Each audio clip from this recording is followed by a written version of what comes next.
Hi, welcome to மாடி விவசாயம்.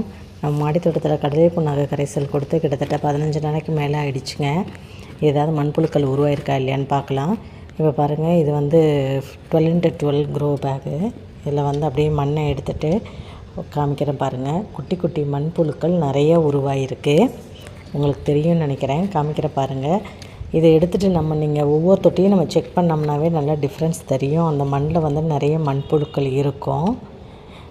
இப்போ வந்து இதில் நிறைய குட்டி குட்டி மண்புழுக்கள் உருவாகி அதுக்கப்புறம் என்னுடைய செடியினுடைய வளர்ச்சியுமே நல்லா செழிப்பாக இருக்குது.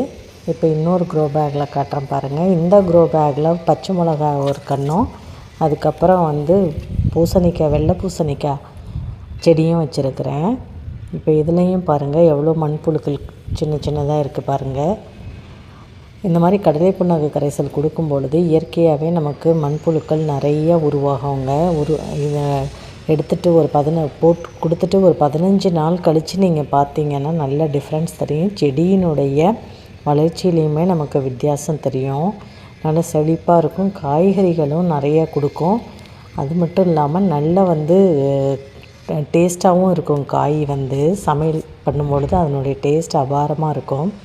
அதுக்கப்புறம் இப்போ பாருங்கள், இதுலேயே சுரக்காய் செடி, நாட்டு சொரை, இது வந்து பார்த்திங்கன்னா குடுவை சொரை, எவ்வளோ பெண் பூக்கள் வச்சு எத்தனை பிஞ்சு தொங்குது பாருங்கள். இப்போ அது இல்லாமல் இன்னொரு மொட்டு வேறு வச்சுருக்கு. கிட்டத்தட்ட 4 பிஞ்சு வந்து தொங்குது. இதுக்கு முன்னாடி ஒரு கடலை புண்ணாக்கு கரைசல் கொடுக்கும்போது ஒரு காய் தான் ஒரு டைமாக ஈல்டு எடுக்க முடியும். ஆனால் இதுக்கப்புறம் இப்போ கொடுத்த 15 நாளில் இவ்வளோ மொட்டுக்கள் உருவாகிருக்குது. அதுக்கப்புறம் தக்காளி பாருங்கள், இந்த ஃப்ரிட்ஜ் பாக்ஸில் தான் வச்சுருக்கிறேன். எவ்வளோ தக்காளி பாருங்கள். ஒரு கிளையிலேயே கிட்டத்தட்ட 1/4 கிலோ 1/2 கிலோ அளவுக்கு ஒரு கிளையில் தக்காளி இருக்குது. நல்ல கொத்தாக இருக்குது.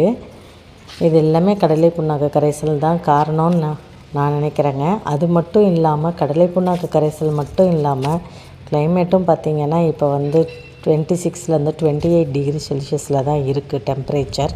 ஸோ இந்த மாதிரி இருக்கும் பொழுது நல்லாவே வந்து நம்ம விளைச்சலை எடுக்கலாம். அடுத்தது அடுக்குமல்லி செடி பாருங்கள். பனிக்காலத்துலேயும் இவ்வளோ மொட்டு வச்சு பூக்கள் வந்து பூத்துருக்கு பாருங்கள். அடுத்தது செம்பருத்தி, ஒத்த செம்பருத்தி 2 பூத்துருக்கு. அது மட்டும் இல்லாமல் எவ்வளோ மொட்டுக்கள் வச்சுருக்கு பாருங்கள். அடுத்தது அடுக்கு செம்பருத்தியும் பார்த்திங்கன்னா அவ்வளோ மொட்டுக்கள் வந்து வச்சுருக்குது. எல்லாமே வந்து கடலை புண்ணாக்கு கரைசல் கொடுத்து ஒரு 2 வாரத்துக்கு அப்புறம் தான் எனக்கு வந்து இந்த வித்தியாசம்லாம் தெரியுது செடிகளில். இந்த மாதிரி நிறைய மாடித்தோட்டம் ரிலேட்டடான டிப்ஸு, விவசாயம் ரிலேட்டடாக டிப்ஸ் வந்து நம்ம நிறைய கொடுக்குறோம் நம்ம சேனலில். தேவைப்படுற